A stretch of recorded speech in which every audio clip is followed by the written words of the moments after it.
Lieutenant Commander Frank Miller floated to the bridge of the USS Defiant with a strange feeling in his stomach. It wasn't the artificial gravity fluctuations that bothered him. It was what waited ahead, humanity's first meeting with aliens. Status. Report, he called out as he strapped into the command chair. Lisa Wright looked up from her communications station. Her eyes were wide with excitement. The alien vessel is holding position, sir. They've acknowledged our greeting transmission and are preparing to respond. Miller nodded and glanced around the bridge. Every crew member tried to look professional, but he could see the excitement on their faces. After centuries of wondering if humans were alone in the universe, they were about to get their answer. Put it on the main screen when it comes through, Miller ordered. The bridge of the USS Defiant was humanity's pride, the most advanced technology Earth had ever produced. The ship represented 20 years of international cooperation and scientific breakthroughs. It was humanity's first true deep space vessel, powered by the revolutionary Shaw drive that allowed faster-than-light travel. Officer Carl Jenkins spoke up from the science station. Sir, the alien ship's energy signature just changed. They're transmitting. The main view screen flickered. A face appeared, if you could call it that. The alien had 4 eyes arranged in a diamond pattern above what looked like breathing slits. Its skin was a pale blue with darker patterns that shifted slightly as it moved. Translator ready, Lisa said, fingers moving across her console. The alien spoke, its voice a series of clicks and whistles. After a moment, the ship's AI translated. Greetings, Earth vessel. We are the Zeth Confederacy. Your presence in this sector has been noted. Miller took a deep breath and recited the carefully prepared greeting. On behalf of Earth and all humanity, we extend peaceful greetings. We seek friendship and knowledge exchange between our civilizations. The aliens' eyes blinked in an unsettling pattern as the translation was received. There was a long pause before it responded.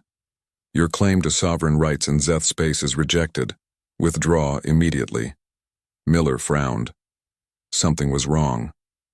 There must be a translation error. Please clarify that we have no territorial claims. We come in peace. Lisa looked alarmed. Sir, the translator should be working perfectly. It was tested with thousands of linguistic patterns. The alien's next words were sharp and quick. The translation came through. Your deception is noted. Zeth Confederacy does not tolerate aggression from primitive species. This is a misunderstanding, Miller said quickly. We have no hostile intentions. Sir, Carl shouted from his station. They're powering up weapon systems. Miller stood up. Shields up. Try all communication frequencies. Tell them this is a mistake. Lisa worked frantically at her console. They're not responding, sir. They've blocked our transmissions. Evasive maneuvers, Miller ordered, but it was too late. The bridge rocked violently as the first plasma torpedo struck the hull. Warning alarms blared throughout the ship. Direct hit to our port section, called out the tactical officer, Julie Rodriguez. Shields at 40%. Miller grabbed the edge of his chair as another blast hit them. Return fire. Target their weapons only. Targeting systems offline, Julie responded, her voice steady despite the chaos. That first hit took out more than we thought. Engineer, Scott Baker's voice came through the comm system. Commander, the Shaw drive is destabilizing. We can't take another hit like that. Miller made a quick decision. All hands prepare to evacuate. Set self-destruct sequence. Lisa looked up in shock. Sir, we can't let them capture our technology, Miller explained as another blast shook the ship. And someone needs to warn Earth. How many escape pods do we have functional? 23 pods reporting ready, sir, Julie answered. Begin evacuation. Non-essential personnel first. As the crew rushed to carry out his orders, Miller accessed the ship's special communications. ARRI, the quantum entanglement transmitter, was experimental technology, capable of sending information instantaneously across any distance. But it had enough power for only one transmission. His fingers flew across the console as he packaged everything. Sensor readings of the Zeth ship, weapons specifications, shield frequencies, the entire encounter recording, and a personal message. Lisa, are the escape pods launching? He asked. Yes, sir. 17 away so far. Another hit rocked the ship even harder. The lights on the bridge flickered. Main power failing, Carl reported. Life support systems critically damaged. Miller finished preparing the quantum transmission. Get to the escape pods, he ordered the remaining bridge crew. That's an order. What about you, sir? Lisa asked, hesitating at her station. I'll be right behind you. I need to make sure this transmission gets through. She nodded reluctantly and followed the others off the bridge. Once alone, Miller activated the ship's self-destruct sequence, then sent the quantum transmission. On a screen he watched as the remaining escape pods launched, streaking away from the doomed ship. Computer, time to self-destruct? 2 minutes, Commander, the ship's AI responded. Miller sat back in his command chair and looked at the alien vessel on the view screen. He wondered what humanity had done to provoke such an attack. Perhaps nothing. Perhaps the universe was simply more dangerous than they had hoped. The ship shuddered again as another torpedo struck. Systems were failing everywhere now. Miller knew the escape pods would have little chance against a warship, but he had done what he could. Earth would be warned. His transmission would give them time to prepare. Computer, final log entry, he said calmly. Lieutenant Commander Frank Miller, USS Defiant. First contact with alien species, self-identified as the Zeth Confederacy, has ended in hostilities due to apparent translation error. Recommend immediate military preparedness throughout Sol system. The Zeth possess technology far beyond our current capabilities. All scientific data has been transmitted via quantum channel. God help us all. In the darkness of space, the USS Defiant erupted in a flash of light as its self-destruct sequence completed. The Zeth vessel moved away undamaged and set course for Earth. 3 days later, 17 Zeth warships appeared at the edge of the solar system. They expected to find a helpless civilization, ripe for conquest. What they found instead was a solar system already mobilizing for war, thanks to Miller's final transmission. Orbital defense platforms were being hastily assembled. Military vessels were being retrofitted with experimental weapons. Earth had received the warning. The war that would change everything had begun. General Samantha Vega stood at the viewport of Earth's largest orbital station and watched the shipyard stretching from Earth to Mars. 18 months had passed since the USS Defiant was destroyed, and everything had changed. The space around Earth now buzzed with activity that would have seemed impossible before the war. "They're ready for your address, General," said Alan Powell, the chief engineer who had overseen humanity's rapid technological transformation. Samantha nodded and turned away from the view. She straightened her uniform and followed Powell to the conference room where the United Earth Defense Council waited. These were the leaders who had put aside all differences when faced with extinction. The room fell silent as she entered. Faces looked up at her with hope and fear mixed in equal measure. These people carried the weight of humanity's survival on their shoulders. "Ladies and gentlemen," Samantha began, 18 months ago, we faced an enemy that should have destroyed us within days. The Zeth Confederacy expected to find a primitive species unable to defend itself. What they found instead was humanity at its most determined. She activated the holographic display in the center of the table. It showed the solar system and the incredible changes that had taken place. Mercury now hosts our antimatter production facilities, safely away from population centers. Venus has become our testing ground for atmospheric weapons. Earth and Mars orbit is filled with shipyards that work day and night. Even the moons of Jupiter and Saturn now serve as early warning stations and defensive positions. Powell stepped forward. "Using the specifications Lieutenant Commander Miller sent us before his death, we've compressed 3 centuries of technological advancement into a year and a half. But we've done more than copy their technology. We've improved it." The hologram changed to show Earth's newest creation, a massive warship unlike anything humans had built before. "This is the UES Vengeance," Powell said with pride. "Our first true dreadnought. It carries weapons that can match anything in the Zeth fleet. We've built 5 so far, with 15 more under construction." An older council member raised his hand. "How is this possible? Even with the Zeth specifications, we shouldn't have been able to understand their technology so quickly." Samantha and Powell exchanged glances. The moment had come to reveal the secret of humanity's rapid advancement. "Dr. Linda Hayes, please explain," Samantha said. A small woman with tired eyes stood up. Linda had not slept properly since the war began. She had been too busy making breakthroughs. The answer came from an unexpected place, Linda explained. "When we studied the Zeth technology, we discovered something they don't understand or use: the power of human brain patterns. Their computers are advanced but rigid. However, when we connected human minds to quantum computers, we created something new." She tapped her tablet and the hologram changed to show a strange-looking device. "This is a neural processor. It uses the digitized consciousness of volunteer pilots to control our ships at speeds no computer alone could manage. Every ship in our fleet now carries them." Shocked whispers filled the room. One council member stood up in alarm. "Are you saying we're putting human minds into our ships? Is this ethical?" "These are copies, not the original consciousness," Linda clarified. "And every pilot volunteers knowing what they're contributing. This technology gives us an edge the Zeth can't match. Their ships follow programmed battle plans. Ours think like humans, creative, unpredictable, and extremely motivated."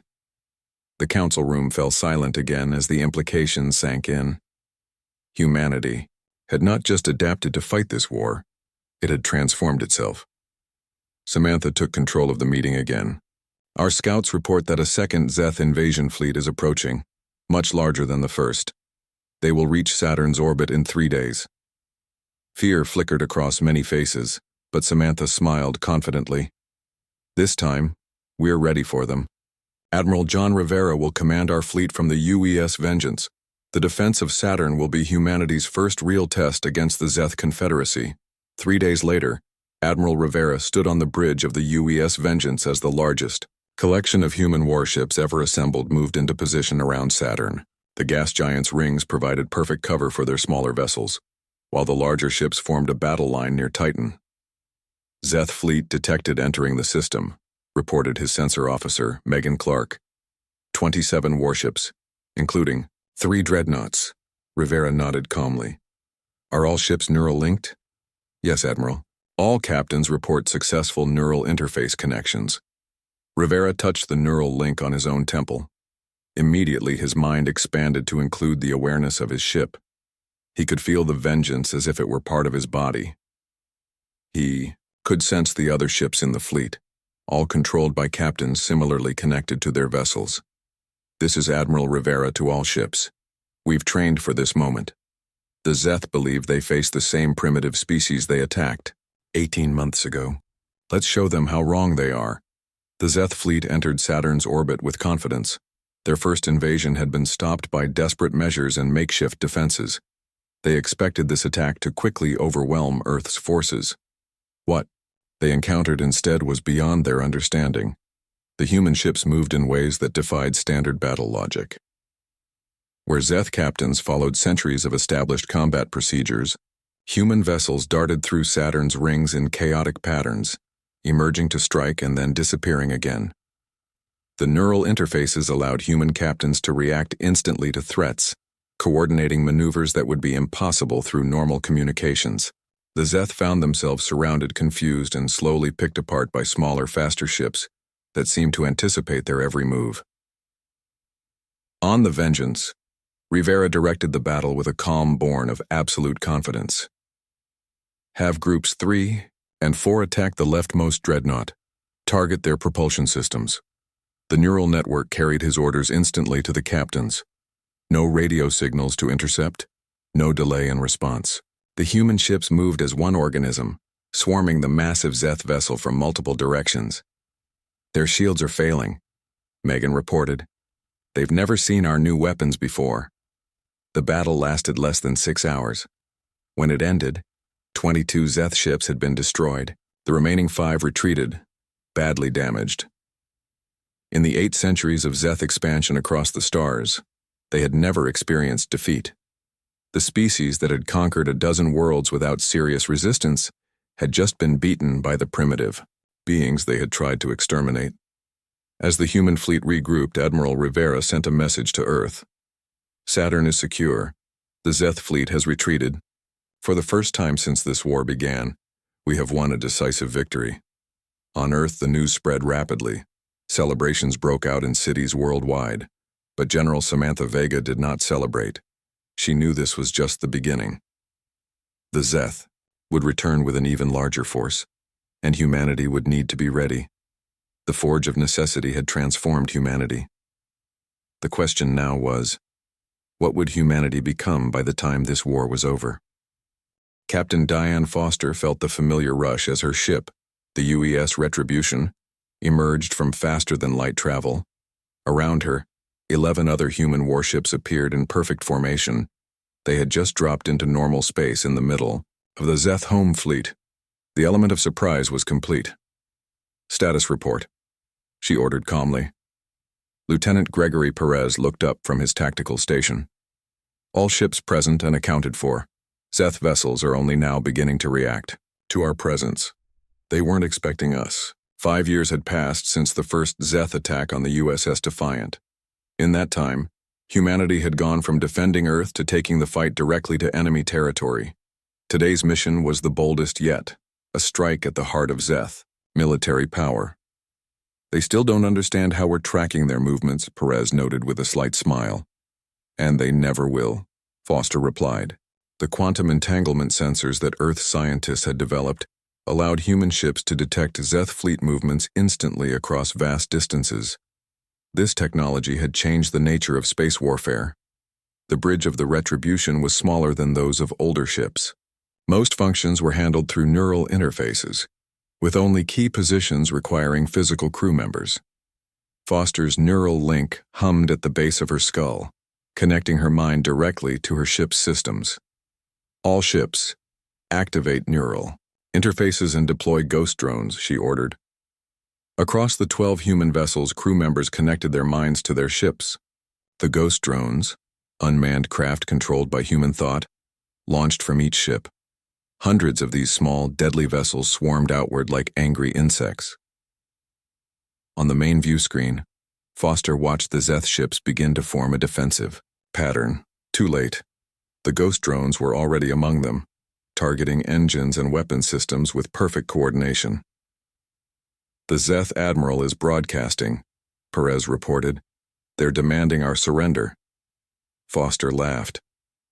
"Typical Zeth arrogance. Send our standard response." Perez nodded and transmitted the message that had become humanity's unofficial motto in this war. "No terms, no surrender. You started this. We'll finish it." 3 years earlier, the Zeth had offered surrender terms after realizing that humanity would not be easily conquered. Earth's response had shocked them. Most species surrendered when faced with the technological might of the Zeth Confederacy. Humans not only refused to surrender but seemed to grow stronger with each defeat. The battle unfolded on the tactical display. Ghost drones danced between massive Zeth warships, too small and fast to be effectively targeted. Where Zeth battle, doctrine relied on centuries of established protocols. Human pilots embraced chaos and unpredictability. "Target their flagship," Foster ordered. "All ghost drones focus fire on their command center." Through her neural link, Foster could feel the ghost drone pilots responding. These were the best pilots humanity had to offer, their skills enhanced by direct neural connection to their craft. They moved in ways that defied the laws of physics as understood by the Zeth. The alien admirals couldn't comprehend how beings from a gravity well as deep as Earth's could adapt so quickly to zero-G combat. They couldn't understand the ferocity with which humans fought. And they certainly couldn't understand why a species that had been on the brink of extinction would take such risks to bring the fight to Zeth territory. "Their flagship is disabled," Perez reported. 6 other capital ships heavily damaged. The rest are beginning to retreat. Foster nodded in satisfaction. "Launch Phase 2. Deploy the blockade satellites." From the cargo holds of the human ships, hundreds of small devices emerged. These were the latest human invention. Quantum blockade satellites that would prevent Zeth ships from using faster-than-light travel near their homeworld. "Satellites in position and activating," Perez confirmed. "The Zeth homeworld is now cut off from reinforcements." Foster stood up from her command chair and looked at the image of the Zeth homeworld on the main screen. The blue-green planet looked peaceful from orbit, but she knew it was home to the species that had tried to wipe out humanity without provocation. "Open a channel to their planetary government," she ordered.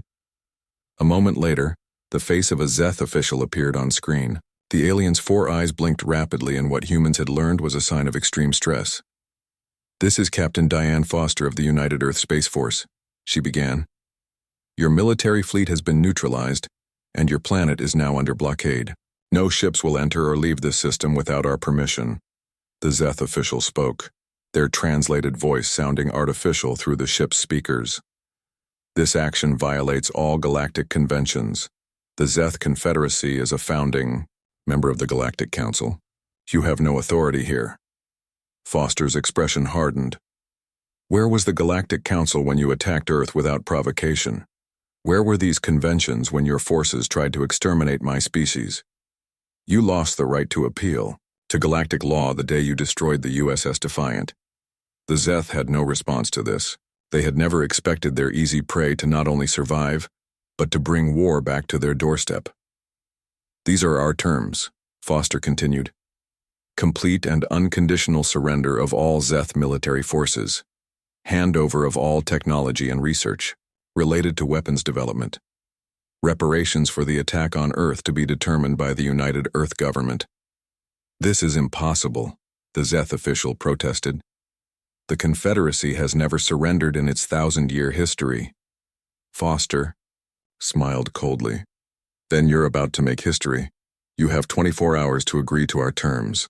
After that, we will begin dismantling your orbital infrastructure. The blockade will remain until you surrender." She cut the transmission and turned to her crew. "Send word to Earth. The Zeth homeworld is under blockade. Their fleet is in disarray. Phase 1 of Operation Retribution is complete." The bridge crew cheered. 5 years of hard fighting had led to this moment. Humanity had not only survived the Zeth attempt to destroy them, but had brought the war to the enemy's doorstep. As Foster looked around at her crew, she realized how much humanity had changed in those 5 years. Before the war, humans had been explorers, reaching out to the stars with hope and curiosity. Now they were warriors, feared across Zeth space. The Zeth had created their own nightmare. In trying to exterminate a potential rival, they had instead forged humanity into a military power unlike anything the galaxy had seen before, a species that refused to surrender, that adapted with incredible speed, and that fought with a determination born from nearly facing extinction. By the end of the day, the Zeth government would be in crisis. Their military command structure would be in disarray, and humanity would be on the verge of dictating surrender terms to a species that had dominated this region of space for 1,000 years. The war had changed everything. But for humanity, this was just the beginning. Ambassador Richard Edwards straightened his formal diplomatic uniform as he prepared to enter the great chamber of the Galactic Council. 10 years had passed since first contact with the Zeth. 7 years since humanity had forced the once mighty Zeth Confederacy to surrender unconditionally. Now humanity would take its place among the stars. "Are you ready, sir?" asked his aide, Olivia Martinez. Edwards nodded. "As ready as anyone can be to make history." The massive doors to the chamber opened. Edwards walked forward with his small delegation following behind. The great chamber was an enormous circular room with thousands of seats arranged in rising tiers. Each seat held a representative from a different spacefaring civilization. Most of these species had been traveling between stars for thousands of years before humans had even invented the wheel. In the center of the chamber stood a single platform. Edwards walked toward it, feeling the eyes of countless alien species upon him. He was the first human to address this ancient assembly. At the highest tier sat the founding members, the 7 oldest species in the galaxy. For 50,000 years, the Zeth had sat among them. Now their seat was empty. Edwards reached the platform and waited for the traditional recognition from the council leader, a tall, willowy being from a species called the Eldar. "The Galactic Council recognizes Richard Edwards of Earth," the council leader announced, their voice amplified throughout the chamber. "You may address the assembly." Edwards looked out at the gathered representatives. He could feel their curiosity, their unease, and in some cases, their fear. Humanity's rapid rise had sent shockwaves through the galactic community. "Honored representatives," Edwards began, his voice calm and measured. "Humanity comes before you not as supplicants but as equals. We request formal recognition of Earth's territorial claims, which now include the former Zeth Confederacy systems." Murmurs of shock rippled through the chamber. No species had ever conquered another council member so completely, so quickly. "This is unprecedented," declared the Moorian delegate, their crystalline form shimmering with agitation. "The Zeth were founding members of this council for 50,000 years. Humanity was unknown to us a decade ago. And yet here we stand," Edwards replied calmly. "While your council watched and did nothing as the Zeth attacked an innocent species, making its first steps into the galaxy." The chamber fell silent. It was a harsh truth that many council members had hoped to avoid. When the Zeth had attacked Earth, the council had chosen not to intervene in what they considered a minor border dispute with a non-member species. "The council does not interfere in conflicts between member and non-member species," the Eldar Council leader stated. "This has been our policy for millennia," Edwards smiled. It was not a warm expression. "Then perhaps your policies need to change, because humanity is now a galactic power, whether you choose to recognize us or not." He gestured, and Olivia activated a holographic display in the center of the chamber. It showed a map of the galaxy with human territory highlighted in blue. The former Zeth Confederacy was now part of human space, along with dozens of previously unclaimed systems. In the 10 years since we encountered the Zeth, humanity has expanded beyond our home system to nearly 50 star systems. Our technology now equals or exceeds that of most council members. Our military strength is second to none. Another murmur ran through the assembly, this one tinged with fear. What Edwards didn't say explicitly was what intelligence agencies across the galaxy were frantically reporting to their governments. Human expansion wasn't stopping. Colony ships were pushing into unclaimed systems at an exponential rate. "We come seeking peaceful relations," Edwards continued. "But we will not be denied our place among the stars. The Zeth learned the cost of underestimating humanity. We hope others will not make the same mistake." The implied threat hung in the air. Several delegates shifted uncomfortably in their seats. A delegate from the Arksur collective stood, the reptilian being fixed Edwards with all four of its eyes. "You speak of peace, yet come bearing threats. Is this how humans conduct diplomacy?" Edwards turned to face the Arksur. "We speak honestly. Before the Zeth attacked us, humans were explorers and scientists. We dreamed of meeting other intelligent life and learning from them. The Zeth's unprovoked attack changed everything. It taught us that the galaxy is more dangerous than we imagined." He paused, looking around the chamber. "In human diplomatic circles, a new doctrine has emerged. Never again will humans be vulnerable as we were on that first contact day. We build our strength not to conquer, but to ensure our survival." The council leader raised a hand for silence as delegates began talking among themselves. "Ambassador Edwards, your request for recognition will be considered. The council must deliberate on this matter." Edwards nodded. "Of course. But know this. Humanity will not wait forever for your decision. We are already establishing trade, relations with individual council members. Our ships travel freely through what was once Zeth space. The reality of human presence in the galaxy exists whether you choose to recognize it or not." As Edwards and his delegation left the chamber, urgent conversations broke out among the delegates. The Galactic Council had existed for over 100,000 years.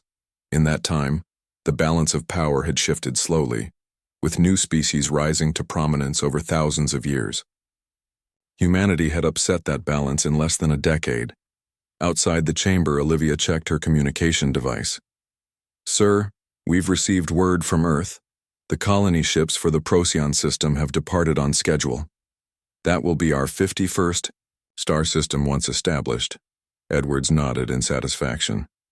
"And the military reports?" "Admiral Bennett confirms that the new Dreadnought-class vessels are operational.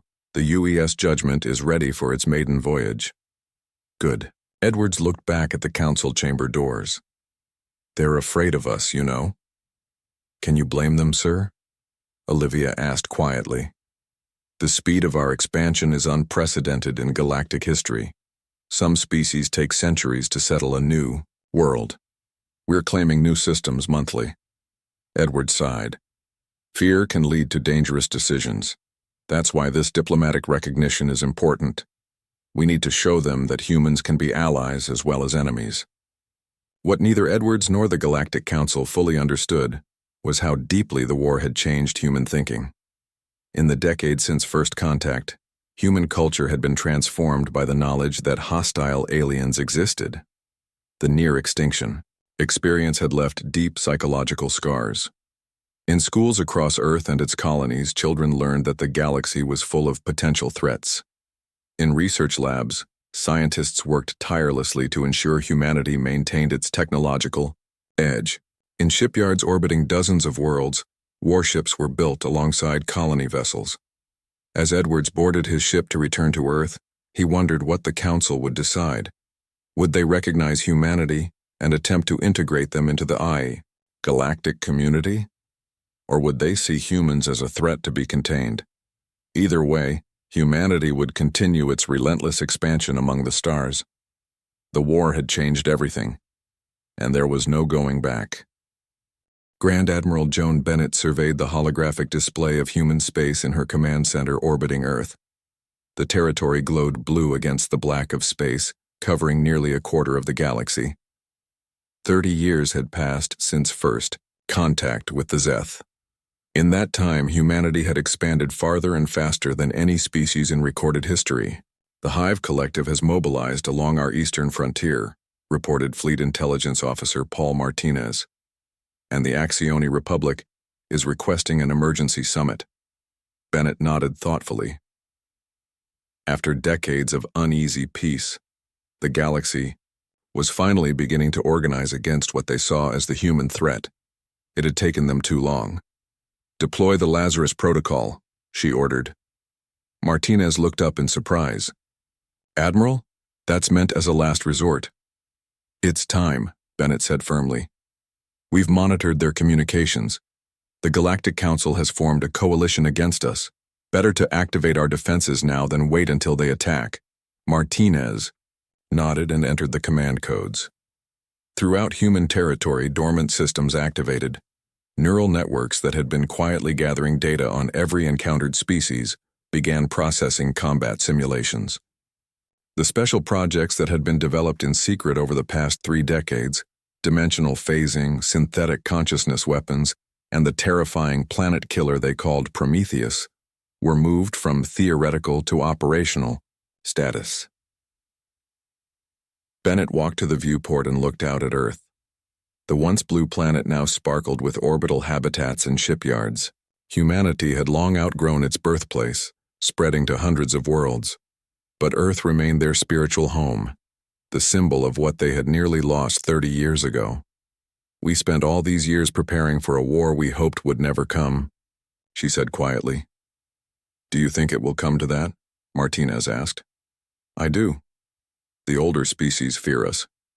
They don't understand how we advanced so quickly. They see our expansion as a threat to the established order." The truth was more complex. After defeating the Zeth, humanity had discovered that the galaxy was far more dangerous than they had imagined. The Galactic Council's inaction during the Zeth attack had taught humans a harsh lesson. They could rely only on themselves for protection. Each new colony established, each new technology developed, each new warship built, all were done with one purpose: to ensure that humanity would never again face extinction. On the bridge of the UES Harbinger, the most advanced human warship ever built, Commander Kevin Harris reviewed the alert from Fleet Command. "Lazarus Protocol activated," he announced to his crew. "All systems to combat readiness." His second-in-command, Lieutenant Susan Cole, looked up from her station. "Are we going to war, sir?" Harris shook his head. "Not if we can help it, but we'll be ready if it comes." The Harbinger was one of 50 super dreadnoughts that formed the core of humanity's defense fleet. Each was equipped with technology that most species considered impossible, or at least centuries beyond their reach. The Axioni ambassador has arrived on Earth, Cole reported. They're meeting with the United Earth government now. In the Grand Council chamber in Geneva, President Maria Ortiz faced the Axioni ambassador. The insectoid being's compound eyes reflected the light as it delivered its message. The Galactic Council demands that humanity cease all expansion immediately, the ambassador stated. Your colonization efforts have destabilized the careful balance that has existed for millennia. Ortiz smiled politely. The unclaimed systems we've settled were open to any species. We've violated no treaties. You have claimed more territory in 30 years than most species do in 1,000, the ambassador chittered. Your military buildup suggests hostile intent.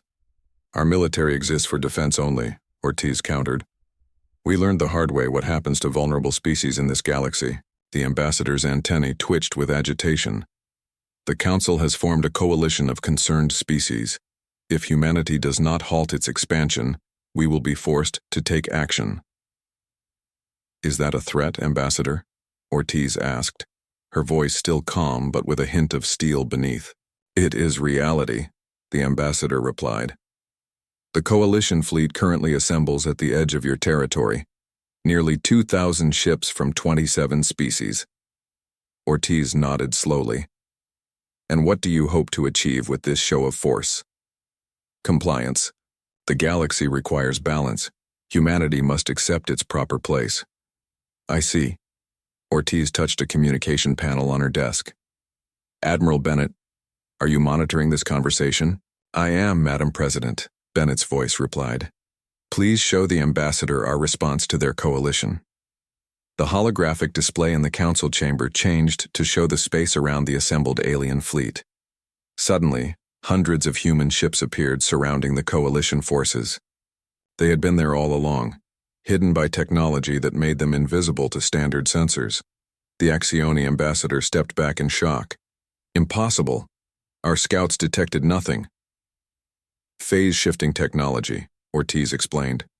Just one of many developments we've made since the Zeth tried to wipe us out. Your coalition fleet is impressive, Ambassador. But as you can see, it's already contained. This is an act of war, the ambassador protested. No, Ortiz corrected. This is preparedness. We have not fired a single shot. We simply refuse to be threatened or contained. The ambassador's mandibles clicked in agitation. What do you want? Why this relentless expansion? What drives humans to claim so much territory? Ortiz stood and walked to a window overlooking the rebuilt city of Geneva. 30 years ago, we nearly lost everything because we were too weak, too trusting. One alien species decided we should be exterminated, and we almost were. The Galactic Council did nothing to stop it. She turned back to the ambassador. We don't expand for conquest or resources. We expand because staying small means being vulnerable. Every colony is a backup. Every outpost an insurance policy. We build strength not because we want war, but because we refuse to face extinction again. The ambassador was silent for a long moment. I will convey your message to the council. After the ambassador departed, Ortiz contacted Bennett. Will they stand down? I believe so, the admiral replied. Their fleet commanders are already signaling retreat. They didn't expect us to detect them, much less surround them. Good, Ortiz sighed. The last thing we want is another war. In the officers' lounge of the UES Harbinger, Commander Harris raised a glass with his crew as news of the coalition's retreat spread throughout the fleet. To the founding wisdom of Earth's united government, he toasted, peace through overwhelming firepower. His crew laughed, but the sentiment was serious. Humanity had transformed from nearly extinct to the most feared species in the galaxy in just 30 years. They had outpaced, outthought, and outmaneuvered civilizations thousands of years older than their own. The species that had once been dismissed as primitive had become the nightmare that kept alien leaders awake at night. The humans had a saying that had become something of a dark joke in galactic diplomatic circles. The war changed everything, and we're never going back. As the coalition fleet retreated and tension eased, humanity continued its expansion among the stars. They did not seek war, but they would never again be unprepared for it. The lesson of the Zeth had been learned well. In the vastness of space, human ships traveled between an ever-growing network of colonies. Each ship carried with it the determination of a species that had stared extinction in the face and refused to blink.